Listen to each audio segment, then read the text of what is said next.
It started to happen gradually.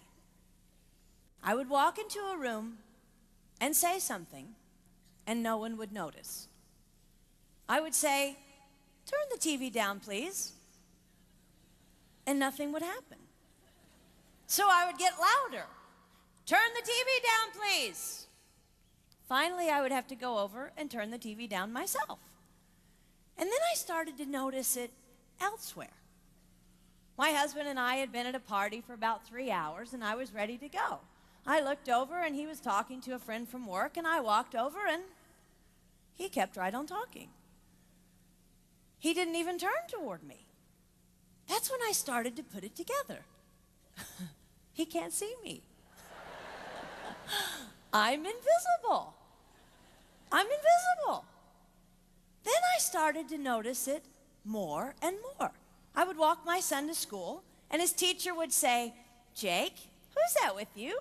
And my son would say, "Nobody." Granted, he's just 5, but nobody? One night, a group of us gathered, and we were celebrating the return of a friend from England. Janice had just taken this fabulous trip, and she was going on and on about the hotel she stayed in.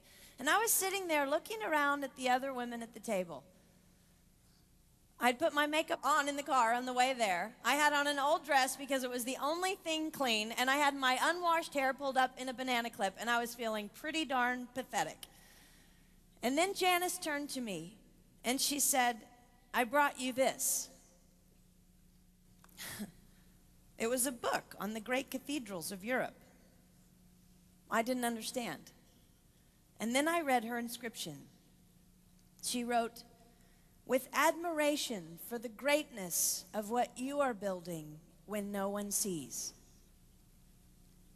You can't name the names of the people who built the great cathedrals.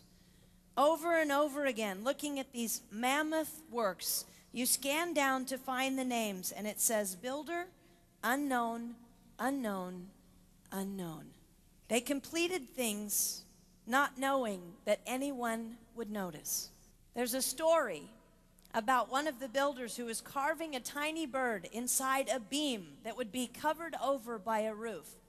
And someone came up to him and said, "Why are you spending so much time on something no one will ever see?" And it's reported that the builder replied, "Because God sees." They trusted that God saw everything. They gave their whole lives for a work, a mammoth work they would never see finished. They showed up day after day. Some of these cathedrals took over 100 years to build. That was more than one working man's lifetime. Day after day. And they made personal sacrifices for no credit. Showing up at a job they would never see finished, for a building their name would never be on.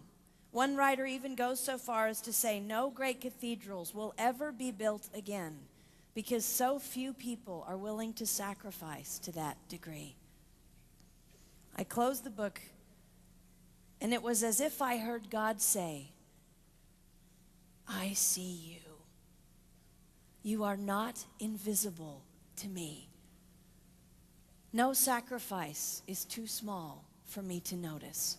I see every cupcake baked, every sequin sewn on, and I smile over every one. I see every tear of disappointment when things don't go the way you want them to go. But remember, you are building a great cathedral.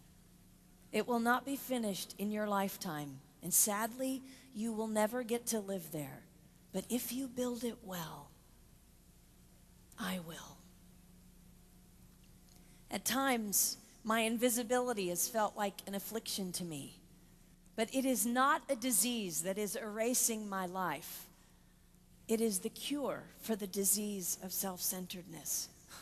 It is the antidote to my own pride. It's okay that they don't see.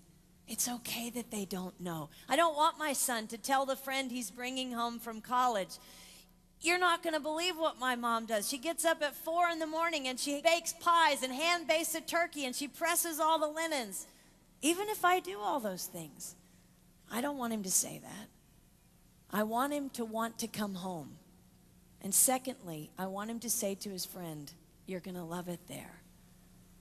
It's okay that they don't see. We don't work for them. We work for him. We sacrifice for him. They will never see, not if we do it right, not if we do it well. Let's pray that our work will stand as a monument to an even greater God.